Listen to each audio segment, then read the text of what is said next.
Boa tarde a todos. Que o Mestre Jesus nos abençoe, agora e sempre.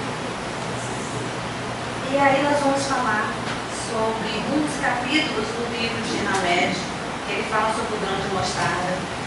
E nós vamos falar sobre o poder da fé. Para começar, eu vou definir o que é fé. Fé é uma convicção da existência de algum fato ou da veracidade de alguma asserção. É credulidade, é uma crença. Além disso, é um conjunto de ideias e crenças de determinada religião ou doutrina. Ou seja, existem dois tipos de fé. A gente vai dizer que é a fé humana, a fé e a fé divina. A fé humana é aquela de cima. É a convicção, são nossas crenças. E às vezes nós somos produtos, não, às vezes não, sempre, nós somos produtos das nossas crenças, do que acreditamos. E muitas dessas crenças que nós temos foram adquiridas na nossa infância, durante o nosso desenvolvimento. Então, às vezes, todo preconceito, intransigência, orgulho, ódio, ela está presente em nós pelas crenças que foram adquiridas durante o nosso desenvolvimento.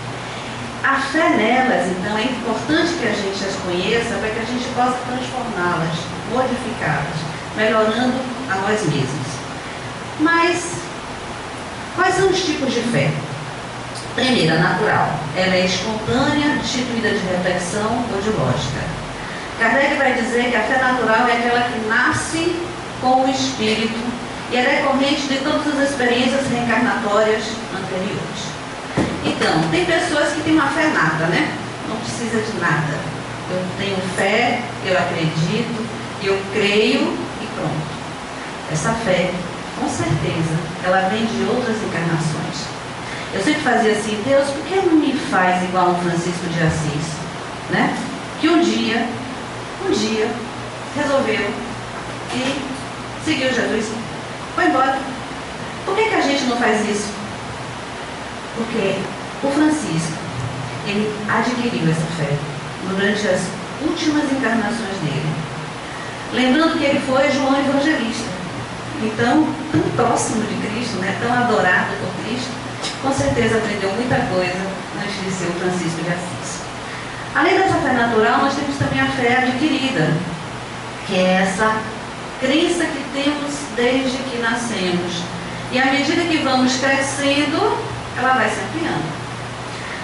Então, vamos supor que a gente sai daqui e vai pegar um ônibus. A gente acredita que aquele ônibus ele é um meio de transporte seguro. Alguém aqui pega a carteira do motorista, a carteira de motorista do motorista do ônibus? Não. Porque a gente acredita que aquela pessoa que está dirigindo o veículo, ele é capacitado. Ele tem uma carteira. Então, essa fé é uma fé que a gente adquiriu. Vamos pegar um avião. Alguém aqui vai questionar o dia que o avião foi historiado, se o piloto teve tantas horas de voo, mas a gente acredita? Vocês, eu ainda não. Morro de medo. Morro de medo. Duas, pronto, já achei uma companheira. Por mim, nem que ele me mostrasse os anos e as horas de voo que ele tinha, eu acreditaria que aquilo é seguro. Eu acredito ainda, e não é tão seguro assim. E um dia eu conheci um piloto de avião que ele virou e fez: Ana, como é que você tem medo de avião? Eu fiz: rapaz, eu tenho medo de barata, que é desse tamanho, e que se vem para cima de mim, eu penso que vai me matar. Imagina um avião, né, um negócio pesado, voando e tudo. Ou seja, essa crença eu ainda não assimilei. Mas outras eu já consegui. Então, eu já confio no motorista de ônibus. Tudo bem. Não sei se ele vai dar a louca, vai jogar o carro no ribanceiro, mas eu ainda estou acreditando, ainda tenho fé nele. Então, essa é uma fé adquirida. Além disso, existe uma fé chamada científica, que é aquela que nos é trazida pela academia. Então, é aquela trazida pela ciência, pela medicina, pela história. A gente já viu algum átomo na vida? Átomo? Alguém já viu aqui um átomo? Mas a gente acredita que ele existe? Acredita. Porque diversos estudiosos, diversos cientistas se debruçaram sobre aquilo e descobriram que ele existe. Então, por isso, ele existe para nós. Darwin, ele tinha uma teoria, a teoria da evolução das espécies. A gente viu o ser evoluindo? Não. Mas existe um estudo. E imagina que muita gente ainda não acredita. Porque fé não significa que todo mundo tem que acreditar. Cada um tem a sua. Tem gente hoje que está debatendo se a Terra é redonda ou é plana. O que eu posso fazer? Cada um com sua fé. Cada um de acordo com a sua crença. Então, e os dinossauros existiram? Alguém aqui foi dilacerado por um dinossauro? Só se for na outra encarnação. Quando a gente não tem nem consciência, bilhões e bilhões de anos. Mas como é que a gente sabe que ele existe? Pelas provas que a própria ciência traz. Então a ciência, ela vai nos trazer uma fé científica que nos ajuda a compreender o mundo e entender as coisas. Imagina que a ciência hoje também está, inclusive, estudando a própria fé. Quando uma farmacêutica, por exemplo, uma empresa farmacêutica lança um remédio, ela faz primeiro uma espécie de pesquisa, né? E ela dá o remédio para um grupo e dá um outro remédio de farinha, que a gente chama de placebo, para outro. E descobriu que muitos do que receberam aquela pílula de farinha, o efeito placebo, que não tinha nada da composição química, melhoravam. Descobriram o quê? Que a tua fé é capaz de modificar, inclusive, o nosso organismo. Nós somos capazes de transformar uma ferida no dedo num câncer, como também um câncer em nada.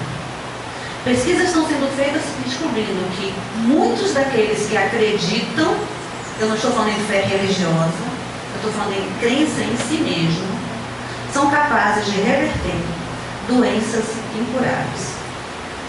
Dizem que isso é milagre. Para a gente não. Para a gente é pura ciência. É puro espírito que controla e comanda o próprio destino. E aí, seguindo, temos também a fé religiosa. Aquela atrás é a fé humana. A daqui é a religiosa. A fé é um ser superior que nós aprendemos a chamar de Deus. Desde os primórdios da humanidade, sempre houve um Deus a quem nós acreditamos.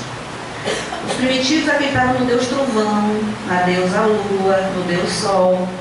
Evoluíram um pouquinho e os gregos e romanos acreditavam no Zeus, né? Na deusa do amor Afrodite, no Apolo, né?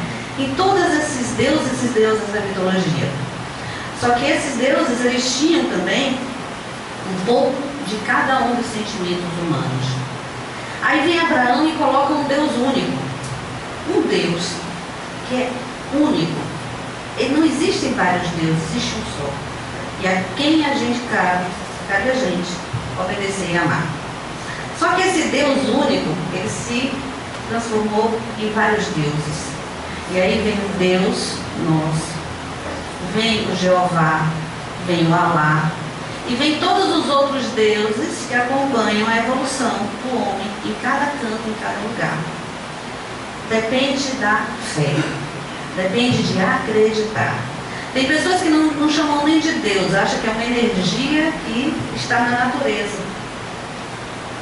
Para ela é um ser supremo, é um ser que está acima. E no Espiritismo nos trouxe a fé raciocinada. Porque no Espiritismo não existem dogmas, não existem crenças absolutas e que são inquestionáveis. Tudo nós questionamos. Primeiro, quem foi que compôs toda a doutrina espírita, quem escreveu os 5 livros importantes do Espiritismo foi Allan Kardec, que era um professor, era um cientista e era um cético.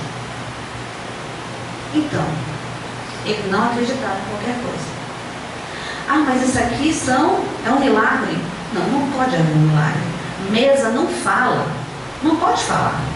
Se a mesa está falando é porque alguma coisa tem por trás disso. E existe alguma coisa que é inteligente. Contudo, ele veio nos dizer que o Espírito existe. Nós sobrevivemos à morte. Existe um mundo material depois daqui que nos espera. E nós iremos exatamente para o lugar onde a gente merece, depois de fazer o bem ou o mal aqui e agora. Estamos numa jornada. E aí ele vai dizer que a fé raciocinada é aquela que pode encarar a razão face a face em todas as épocas da humanidade. Muito se discute dizendo que religião e ciência não se cruzam. Uma vai para um lado, outra vai para outro. Kardec disse que não. Que a fé e a razão, elas podem andar lado a lado, juntas. Uma amparando a outra. Uma dando à outra a possibilidade de crescer e de evoluir. Tanto que nós, da doutrina espírita, nascemos de uma revolução, né, que foi os fenômenos mediúnicos que começaram primeiro nos Estados Unidos e depois na França. Mas para a gente falar de fé, eu vou trazer para vocês a história do cego à saída de Jericó. Ele está em Marcos, capítulo 10, no 46 a 52, e ele fala de um homem que tem fé. Eu vou primeiro ler para vocês, depois a gente vai ler devagarzinho, pouco a pouco, para a gente ir compreendendo por que o cego, Bartimeu, ele foi considerado um homem de fé. Chegaram a Jericó. Ao sair de Jericó, com seus discípulos e grande multidão, estava sentado à beira do caminho, mendigando o cego Bartimeu, filho de Timeu. Quando ouviu que era Jesus, o Nazareno, que passava, começou a gritar: Filho de Davi, Jesus, tem compaixão de mim. E muitos o repreendiam para que se calasse. Ele, porém, gritava mais ainda: Filho de Davi, tem compaixão de mim. Detendo-se, Jesus disse: Chamai-o. Chamaram o cego, dizendo-lhe: Coragem, ele te chama, levanta-te. Deixando o manto, deu um pulo e foi até Jesus. Então Jesus lhe disse: Que queres que te faça? O cego respondeu: Rabone, que eu possa ver novamente. Jesus lhe disse: Vai, tua fé te salvou. No mesmo instante ele recuperou a vista e o seguia no caminho. Sua fé lhe curou. Por que ele foi curado? Vamos começar falando sobre o contexto, né? Porque esse texto não é uma história que Jesus contou. Foi um caso que aconteceu. Ele foi narrado. E por incrível que pareça, quando a gente foi, alguns autores, né, alguns estudiosos foram ler o texto, viram que ele tem uma simbologia linda, maravilhosa, é profunda. E a gente viu, e eu estava até comentando ontem com meu marido, há 2000 anos, como é que alguém escreveu algo há 2000 anos, numa simbologia que tem um simbólico que é tão profundo. Porque não era uma história que Jesus estava contando, porque quando Jesus contava, a gente sabe que ele usava o simbólico. Mas aí não. E aí a gente vai começar lembrando que ele estava sentado à beira do caminho, mendigando, o cego Bartimeu, filho de Timeu. Primeira coisa, Bartimeu não é o nome dele. Bar é o prefixo de filho de. Então ele era filho de Timeu. É Bartimeu. No interior muito tem isso, né? No interior, por exemplo, meu pai é Elias.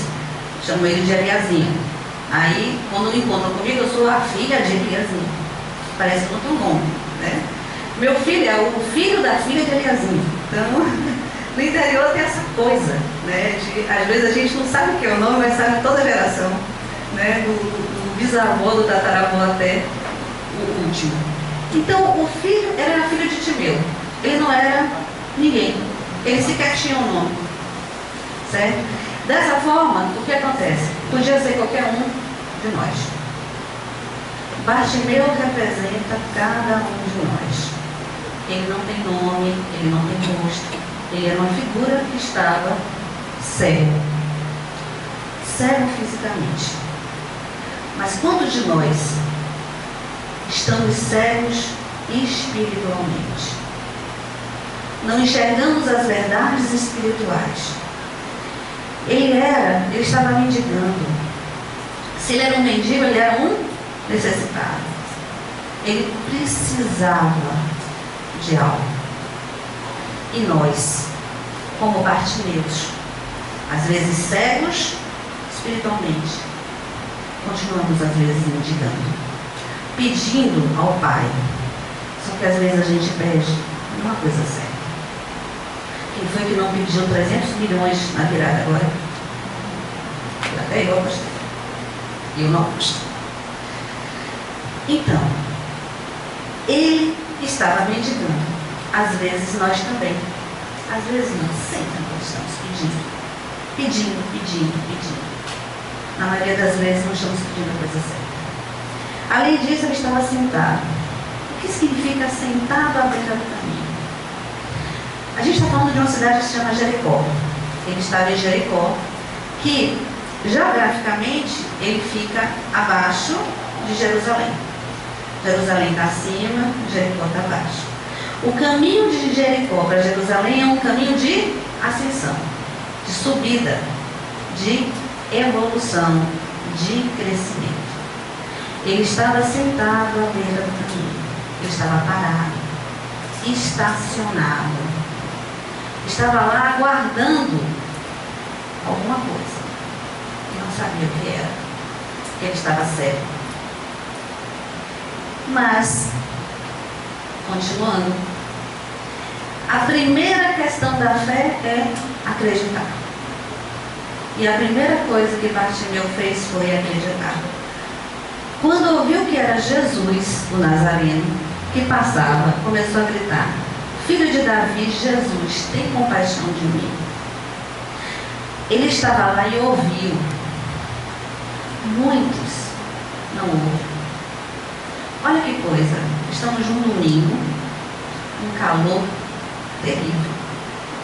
Podíamos estar na praia, brincando, né, com os amigos. Estamos aqui. Nós ouvimos ou não ouvimos. Podemos até estar na beira do caminho, mas a mensagem está chegando. A gente está ouvindo. Tem gente que ainda não se movimentou da própria surdez espiritual. Continuam surdos e cegos às coisas espirituais. Olha que coisa boa. A gente está chegando perto de Bartimeu.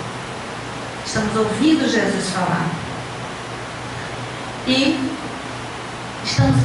ele, Bartimeu, gritou, clamou, pediu. Quantos querem continuar estacionados na mesma coisa? Quantos querem continuar na sua cegueira? Na cegueira do orgulho, do egoísmo, na cegueira da intolerância, da impaciência? Quantos de nós ainda estamos presos a questões materiais?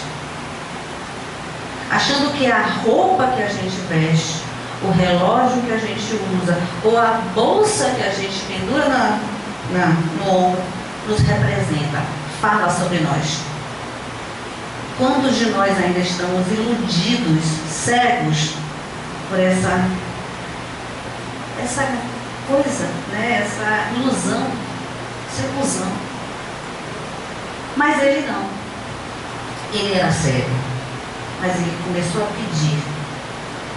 Ele pedia a Jesus, ele acreditava que Jesus era capaz de atender ele. E o acreditar é um primeiro passo da nossa fé. E muitos acreditam, ou não. Alguns homens acreditavam tanto no Deus deles que foram capazes de pegar 2 aviões e enterrar em 2 torres. Em nome da fé, em nome de Deus. O que isso trouxe a eles? Mas eles acreditavam. Acreditavam que aquilo era o certo, aquilo era o correto. É a fé raciocinada? Não entendo o raciocínio deles. Me perdoem, eu não entendo. Embora digam que não é aquilo que eles falam, que eles pregaram, que tem no alvorão. Que isso é uma mensagem desvirtuada. Mas na cabeça deles, na crença deles, eles acreditavam naquilo. Então, acreditar é crer. Mas o acreditar da fé é crer, é algo mais. Quando eu digo que eu acredito, suscita um pouco de dúvida, ou não. Eu acredito em Deus, mas aí está tudo bem, está tudo tranquilo, eu estou trabalhando, estou ganhando dinheiro, estou com a saúde lá em cima, ok. Na hora que a doença chega, cadê Deus? Cadê Deus? Deus existe? Será que Deus existe e quer fazer com que eu passe tudo isso? Acreditar e crer não é ter fé. Ter fé é saber. Eu não acredito em Deus. Eu sei que Ele existe. Eu tenho certeza que Ele existe. Eu não acredito que Deus é bom, é justo. Eu sei que Ele é bom e Ele é justo. Quando a gente reza o Pai Nosso e fala assim, seja feita a vossa vontade, a gente quer realmente que a vontade dele se faça? Alguém aqui deseja realmente a vontade de Deus? Porque quando Ele mandar uma doença, uma dor, uma crise, para que a gente possa crescer, superar, evoluir, a gente se abate. A gente esquece dessa nossa fé. Porque quando eu sei que o que eu estou passando é para o meu próprio bem, é muito mais fácil. Não é, minha amiga? É muito mais fácil. Mas a gente duvida. Nossa fé, ela não é, e olha que ela é raciocinada. E mesmo sendo raciocinada, a gente ainda tem dúvidas. E Chico vai dizer, conseguir a fé é alcançar a possibilidade de não mais dizer eu creio, mas afirmar eu sei, com todos os valores da razão tocados pela luz do sentimento. É a razão junto com o sentimento. Eu não sei o que eu raciocinei, eu sei o que eu sinto também que é verdade. E é lógico que a fé e a razão, elas estão juntas. Porque uma reforça a outra. Quando eu tenho a fé e a razão me diz que ela é plena, ela é concreta, não tenho mais dúvidas. Eu já não acredito, eu sei. É uma questão de certeza. E aí tem uma passagem que fala, e muitos o repreendiam para que se calasse. Ele, porém, gritava mais ainda, filho de Davi, tem compaixão de mim. Olha que ele queria uma renovação. Ele queria sair daquele lugar, ele queria sair à beira da estrada. E muitos gritavam, se cale, fique quieto. Quais são as pessoas que nos fazem isso? Que quando a gente pensa em mudar, em modificar, em querer algo de melhor para a gente, de sair e não consegue. Porque existem pessoas que ficam, não saia, não fique. Quem de nós aqui já ouviu a própria família dizer, de novo no centro? Você está achando o quê? Vai virar pastor? Né? Que isso? Chega, vamos ali tomar uma. Poxa, não vem com essa coisa de Jesus para cima de mim não, pelo amor de Deus, cala a boca, fica longe de mim. Isso vem da nossa própria família. Além disso, tem outra galera também que não quer que a gente cresça. São os amigos espirituais que desejam que a gente fique ali estacionado. E quando a gente pensa em ir para o centro, para algum lugar, vem aquela vozinha interior e fala assim, pra quê, rapaz? Vamos assistir um Netflix. Tem um filme muito bom. Dois Papas é muito bom mesmo. Vale a pena assistir. Mas, fica aqui. Para que vai para centro? Vai não, fica aqui, vamos curtir uma coisa, né? Quem é que está falando? É que não quer o nosso progresso. Não quer que a gente saia daquele estado estacionado, que a gente está parado na beira do caminho. Não entre no caminho, não tenha ascensão, não saia de Jericó e vá para Jerusalém. Mas existe um outro indivíduo, além da nossa família, além dos espíritos obsessores, não precisa nem ser obsessor mal, pode ser até um obsessor bem que quer ficar tomando uma com a gente. existe um que é pior. Existe uma personalidade que realmente atravanca o nosso progresso, é o pior, que se chama nós mesmos. E esse é o pior. Eu já falei a vocês que a gente adquire crenças, a gente adquire conceitos durante a vida. E essas crenças e conceitos ficam o tempo todo na nossa cabeça. Você vai acreditar nisso? Você vai perdoar? Só porque Jesus falou que vai perdoar, você vai perdoar. Aí você vai para a raciocinada e fala assim, não. Eu vou perdoar não é porque minha fé é cega. Eu vou perdoar porque quando eu perdoo, eu fico bem. Eu melhoro. Eu não deixo o fantasma daquele que me ofendeu me seguir. Eu não fico com a minha cabeça de lá, né? O tempo todo com aquela figura que me fez o mal do meu lado. Porque quando alguém faz um mal e a gente não perdoa, a gente faz o pior mal a si mesmo. Então, mesmo que Jesus tenha dito que a gente deve perdoar 7 vezes 7, eu acredito hoje, eu sei que é necessário perdoar. E se eu não perdoo, porque eu sei, é porque alguém dentro de mim ainda é orgulhoso e não admite ficar por baixo. Então, nós temos esses 3 indivíduos. E o pior somos nós. Somos nós que travamos. E quando a gente quer, a gente consegue.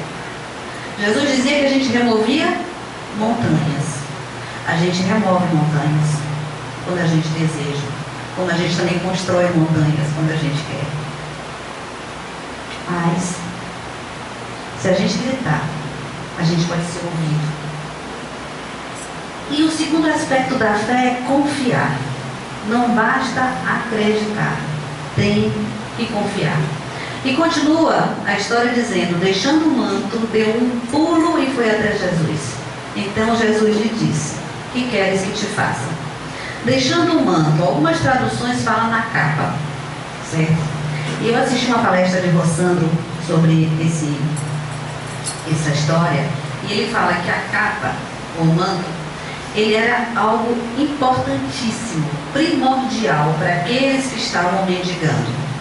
A capa, ela tinha um selo romano que garantia aquele que usava poder ficar mendigando. Até mendigo tinha classificação. Então, como aquele mendigo tinha uma capa, a maior prova de confiança dele em Jesus foi quando ele largou. Porque quando ele larga aquele manto, aquela capa, ele está largando a única sobrevivência, o único modo dele de sobreviver. Com certeza, Rossandro vai dizer que algum outro, na hora que ele largou, foi lá e catou. Mas ele não quis saber. Ele deixou lá.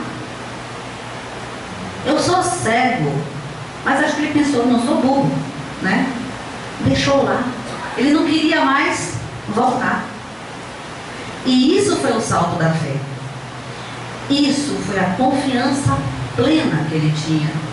Que Jesus, a partir daquele momento, andando pelas pegadas dele, atrás dele, ele ia conseguir ser melhor do que onde ele estava. Muito maior. Essa capa representa tudo que a gente precisa remover. Todo o nosso egoísmo, todo o nosso orgulho, toda a nossa intolerância, nossa indiferença, toda a nossa falta de amor ao outro. E aí vocês vão me dizer assim, poxa, mas é difícil tirar isso tudo. É muito difícil. Mas há quantos milhares de anos, centenas de anos, nós estamos tirando as capas? Não é uma capa. Nós temos diversas. E pode ter certeza que cada um de nós que aqui está no melhor nível de evolução. Acredite que nós já tiramos diversas capas. Estamos no processo de caminhamos um pouquinho, estacionamos. Caminhamos mais um pouquinho, estacionamos. E à medida que nós vamos caminhando, vamos estacionando, vamos tirando as capas. Essas capas vão ficando para trás. E a gente, com confiança, acreditando e confiando, a gente segue. A gente vai seguindo. Então não é desanimador, porque a gente pensa a fé como uma crença, mas a fé na verdade é uma virtude. A fé na verdade é algo que se conquista pouco a pouco. Não é assim, eu vou acordar hoje, né, que nem São Francisco, né, ou Maria Madalena, que viu Jesus e se converteu. Não é isso. É pouco a pouco.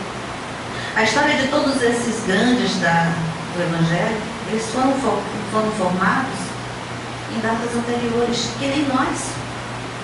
Nós aqui também estamos. E abrir mão da capa é difícil. Até porque tem um monte de gente querendo que a gente não fique com ela. Querendo que a gente se mantenha lá, deixa essa capa aí, né? Às vezes querem que a gente fique, não que não fique, né? Eles querem que a gente fique com aquilo. E aí,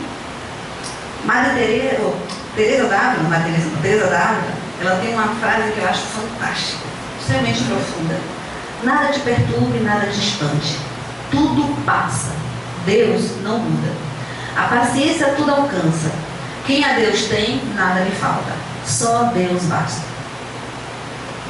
Olha que profundidade. Eu adoro isso. Tudo passa. Deus não muda. A partir do momento que a gente confia, a gente entra num relacionamento com Deus. Esse é um relacionamento de confiança. E a gente pode confiar que Deus não vai alterar suas leis por conta da gente. Somos nós que temos que mudar para nos adaptar às leis dele. Então não adianta a gente ter fé para ganhar na loteria ou para ganhar um emprego melhor. Isso vem de acordo com o nosso merecimento. Isso vem de acordo com nossos propósitos. Mas nessa relação de fidelidade entre eu e Deus, eu tenho certeza de que Ele é puro amor, Ele é justo. Então eu tenho certeza que tudo que me acontece, tudo que passa comigo tem um propósito. E esse propósito é para o meu melhor. É uma pena que a gente esquece isso o tempo todo, né? É uma pena que a gente ainda não confia nesse Deus. No Deus a gente fala, seja feita a tua vontade, assim na terra como no céu. Desde que a nossa vontade e a dele estejam coerentes. Mas não é isso. Não é isso. Nós é que precisamos correr atrás. E aí, essa frase também é bem importante. Então Jesus lhe disse, que queres que te faça? Ele saiu do lugar, procurou Jesus. Jesus estava na frente dele, ele estava face a face com Jesus. Jesus sabia o que ele precisava? Devia saber. Mas o que é que Jesus queria? Que ele dissesse, que ele se manifestasse. Eu preciso ver, eu necessito ver. Agora imaginemos nós, Bartimeus, e Jesus chegando aqui agora e perguntando cara a cara a nós, que queres que te faças? O que é que nós iríamos pedir? Até eu fiquei arrepiada. Qual é o meu pedido para Jesus? Eu acho que é algo tão profundo, é algo que a gente não sabe. Alguém sabe o que seria capaz de pedir a Jesus? Mas Bartimeu sabia. Ele queria ficar curado da cegueira. Talvez o que a gente mais pedisse agora, nesse instante, nesse momento, é cura-me da minha cegueira. Cura-me das minhas imperfeições, cura-me dos meus vícios. Me traga a luz, me deixa enxergar. Porque eu ainda estou cego, eu ainda estou à beira do caminho, eu ainda estou pedindo. E finalmente, acreditar, né? Confiar e ser fiel. A fé, ela tem como base esses três verbos. Ser fiel. Jesus lhe disse: vai, tua fé te salvou. No mesmo instante, ele recuperou a vista e o seguiu no caminho. Quantos de nós, quando Jesus chega, ou Deus, ou o santo que quiser, nos agracia com algo, a gente volta para a beira do caminho? Quantos vêm buscar tratamento aqui, nessa casa? E olha que eu estou impressionada, que hoje não é dia de tratamento e está cheia, né? Então, mas quantos estão aqui buscando tratamento e recuperam alguma coisa, o que está impedindo, o que está solicitando, mas voltam para a beira do caminho? Ah, eu quero a saúde. Toma a saúde, meu filho. Lá vou eu atrás da doença de novo. Eu quero entender. Vem, estuda, sabe tudo de cor, mas não aplica. Voltou para a beira do caminho. Então, já Bartimeu não. Ele seguiu Jesus. Seguir é saber que aquilo que o meu mestre fala, aquilo que o meu mestre exemplifica, é realmente o melhor para mim. Então, Bartimeu, ele é um exemplo de fé. Vocês chegaram a entender por que Bartimeu tinha fé? Entenderam? Vamos recapitular.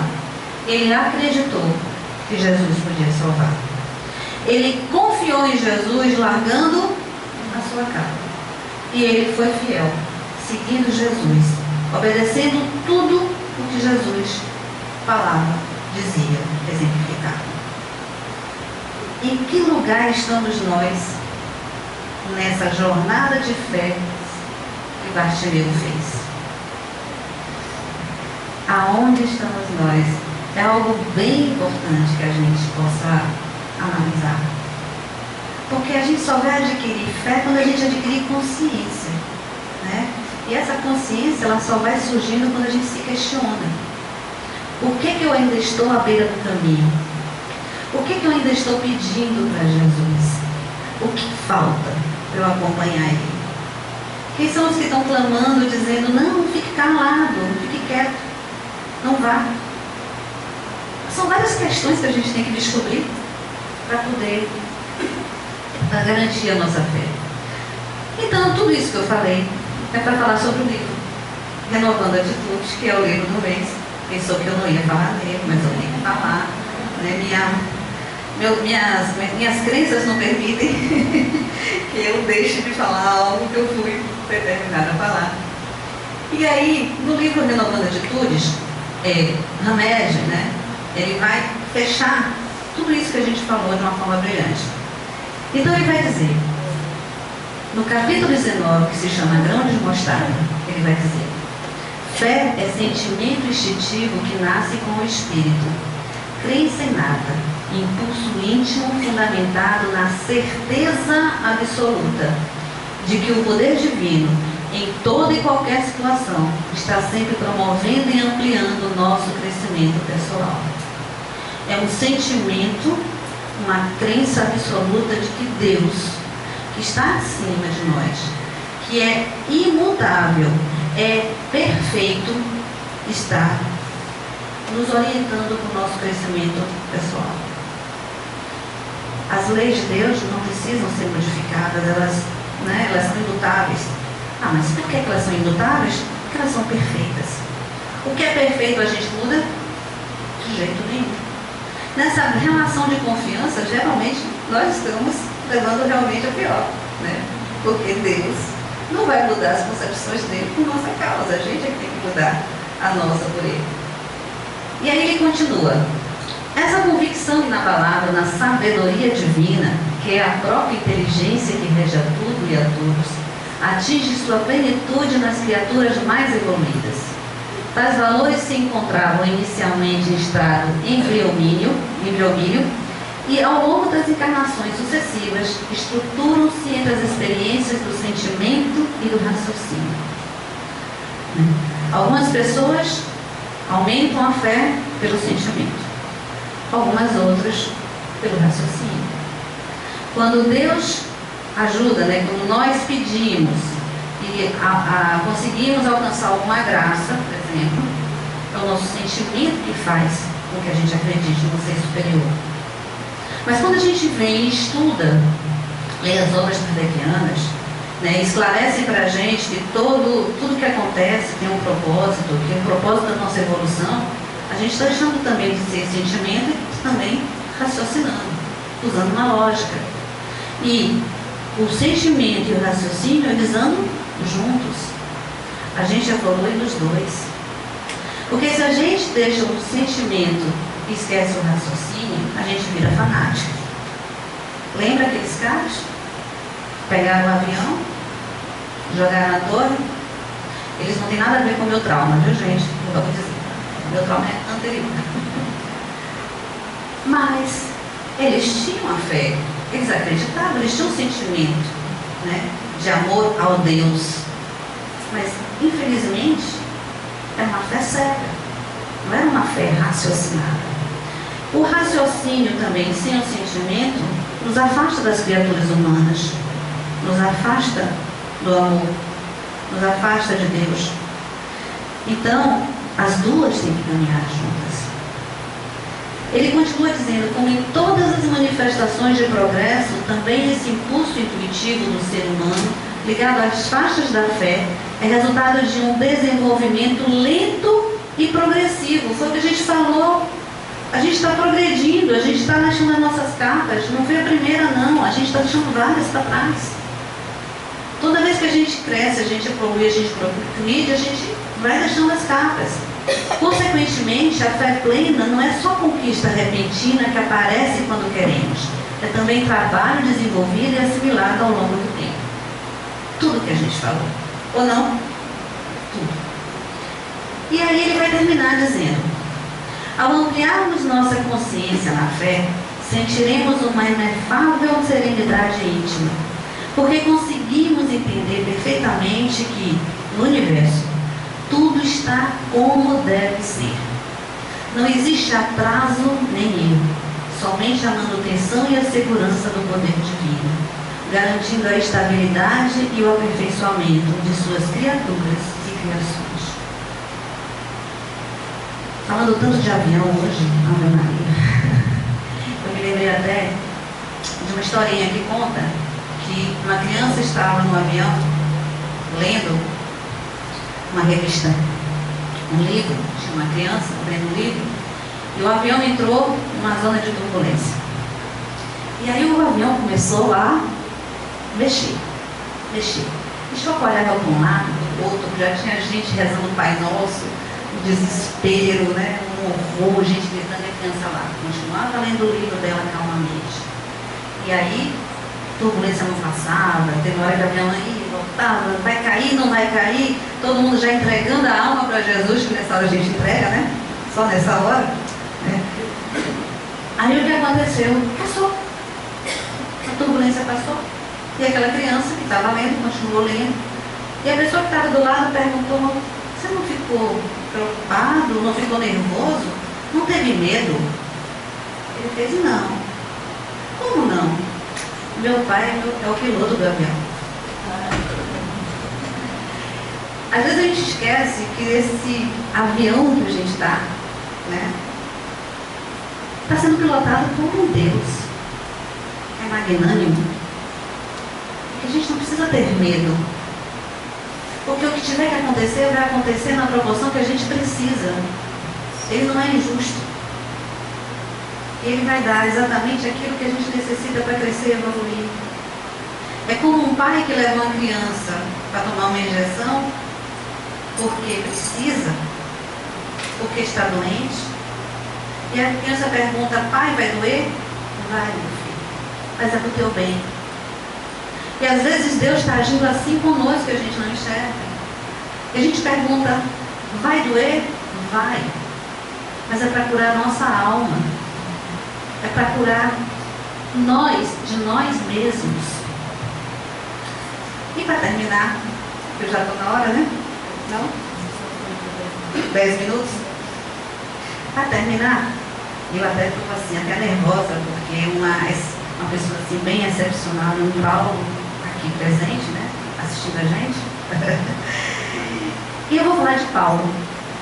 Porque Paulo, como Bartimeu, também teve uma jornada na fé.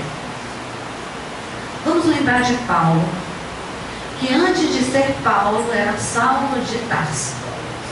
Era fariseu, doutor da lei. E ele tinha uma fé em Moisés tão forte, tão robusta, que ele não admitia que outros a questionassem. E por conta dessa fé em Moisés, ele foi um dos responsáveis pela morte de Estevão, que foi apedrejado porque era cristão. E um dia Saulo disse que resolveu simplesmente que ele ia atrás de todos os cristãos. Quem quiser saber os detalhes, leiam o livro Paulo e Estevão, que conta tudo. Eu não vou dar spoiler, eu vou contar assim a versão resumida. E Paulo vai a Damasco para prender os cristãos que estavam em Damasco. Era Saulo, era o doutor da lei. A fé dele era uma fé orgulhosa. A fé dele era preconceituosa. A fé dele era uma fé cega. Não tinha nenhuma nacionalidade. E ele foi. As portas de Damasco tem um clarão e ele fica cego. Quem és? Sou eu, Jesus. Quando ele viu Jesus, ele ficou cego. É interessante porque Bartimeu era cego fisicamente. Ele era cego espiritualmente. E naquela hora, ele ficou cego também fisicamente, talvez para lembrar a ele a cegueira espiritual em que ele se encontrava. E ele foi até Damasco. Aquele momento foi um divisor na vida dele. Aquela fé que ele tinha, violenta, né, grosseira, intolerante, ele começa uma jornada numa fé completamente diferente. Ele fica cego 3 dias sem reclamar. Sem reclamar. Até que Ananias chega e o cura, porque Jesus mandou que ele curasse. E ele transformou-se. Ele modificou-se. Ele arrancou a capa de orgulho que ele tinha. A capa de toda a prepotência, porque ele era um doutor da lei, para seguir o mestre. Talvez largar a capa para ele foi muito mais difícil do que para Bartimeu. Muito mais difícil. E Paulo largou. E nesse percurso, tem algumas frases que eu adoro de Paulo. Pois o que faço não é o bem que desejo, mas o mal que não quero fazer, esse eu continuo fazendo. É nesse momento que ele cria consciência de que ele não é perfeito. Ele sabe que ele quer fazer o bem, mas ele não consegue, porque dentro dele tem alguém que clama: não fique calado, fique quieto, não fale, não saia do caminho, não saia da beira do caminho, fique aí. Mas ele continuou. E continuou dizendo: todas as coisas me são lícitas, mas nem todas me convêm. Eu posso fazer tudo, mas eu não devo fazer tudo. Existe um limite, existe algo que é intransponível para mim, que é a vontade de Deus, que é imutável. E é interessante que ele, Paulo, ele entra nessa jornada, ele vai no caminho, E ele consegue entender que só a fé não é suficiente. Que é necessário algo mais, que é o amor. E aí ele vem dizer, né? Se falasse a língua dos homens, se falasse a língua dos anjos, sem amor, não nada seria. A fé, o amor, a caridade. Os três de mãos juntas. Seguindo. E Paulo, a partir daí, começou a fazer sua própria trajetória de fé. Deixando de ser a fé cega, mosaica, para uma fé racional de amor. Seguindo Cristo por onde o Cristo foi. E foi um dos apóstolos dos gentios, um dos apóstolos que tem uma história mais linda do mundo. Né? Tem uma passagem no livro Paulo Estevam que eu me emociono, que é quando ele encontra o pai dele, que é uma das passagens belíssimas do Evangelho. E ele termina a trajetória dele dizendo o seguinte: fui crucificado com Cristo, assim já não sou eu quem vive, mas Cristo vive em mim. A vida que agora vivo no corpo, vivo-a pela fé no Filho de Deus, que me amou e se entregou por mim. Senhores, eu só queria deixar com vocês uma reflexão. Senhoras também, né? Onde estamos? O que nós precisamos arrancar? O que nos falta para seguir o caminho de Jesus? Porque ele falou que ele é o caminho, a verdade e a vida. Ninguém vem ao Pai senão por mim. Então nós sabemos o que temos que entregar. Não somos mais crédulos. Nós sabemos. O que eu espero é que esse 2020 a gente comece a clamar, a gritar, a pedir. Porque quando Jesus passar e encontrar com a gente e perguntar: o que queres que eu faça? A gente diga: deixa eu ser melhor. Deixa eu ser melhor. Muito obrigada a todos.